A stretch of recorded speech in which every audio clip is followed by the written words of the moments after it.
Shoulder reduction எதுக்கு பண்றோம்னு எனக்கு தெரியல மேம், கொஞ்சம் அது கிளாரிட்டி கொடுங்க. ஏன்னா நான் இப்பதான் பிகினர், நான் புதுசா ஆரம்பிச்சிருக்கேன், எனக்கு டெய்லரிங் பத்தி எதுவுமே தெரியாது, இப்பதான் நான் 1 by 1 நான் கத்துக்க ஆரம்பிச்சிருக்கேன் அப்படின்னு சொல்றாங்க. இப்ப ப்ரொஃபஷனலா நம்ம ஒரு பேட்டர்ன் போடணும் அப்படின்னா shoulder line, waste line, chest line அதெல்லாம் கம்பல்சரி. இப்ப ஷோல்டர் லைன்ல வந்து நம்மளுக்கு 16.5 inch நம்ம ஷோல்டர் இங்க இருந்து இது வரைக்கும் இருந்துச்சுன்னா பேட்டர்ன்ல நம்ம மார்க் பண்றப்போ வெறும் அதுடைய half of the shoulder தான் நம்ம மார்க் பண்ணுவோம், which means 16.5 divided by 2 போடுறப்போ 8.25.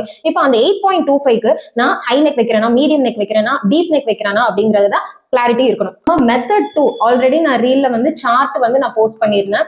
சார்ட்ல மெத்தட் 2க்கு ஒரு நெக் ஹைட்டுக்குமே ஷோல்டர் எவ்வளவு ரிடக்ஷன் பண்ணணும் அப்படிங்கறத நான் மென்ஷன் பண்ணியிருந்தேன். ஸோ 8 to 8.75, 9 to 10.75, 11 to 14 எவ்வளவு கம்மி பண்ணணும் அதெல்லாமே நான் போட்டிருந்தேன். நான் இன்னைக்கு பண்ண போறது வந்து ஃப்ரண்ட் பேட்டர்ன்.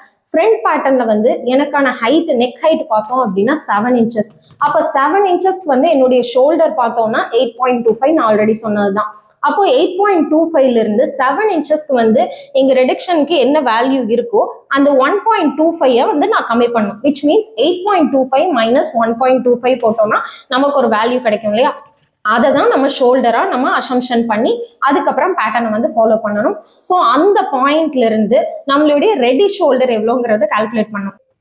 ஸோ பார்ட் 2ல டெஃபினட்டா உங்களுக்கு வந்து சீம் அலவன்ஸ் வந்து ரெடி ஷோல்டருக்கு வந்து கொடுக்கணுமா கொடுக்க கூடாதா பேட்டர்ன்ல அப்படிங்கறத நான் அப்டேட் பண்றேன். தேங்க்யூ.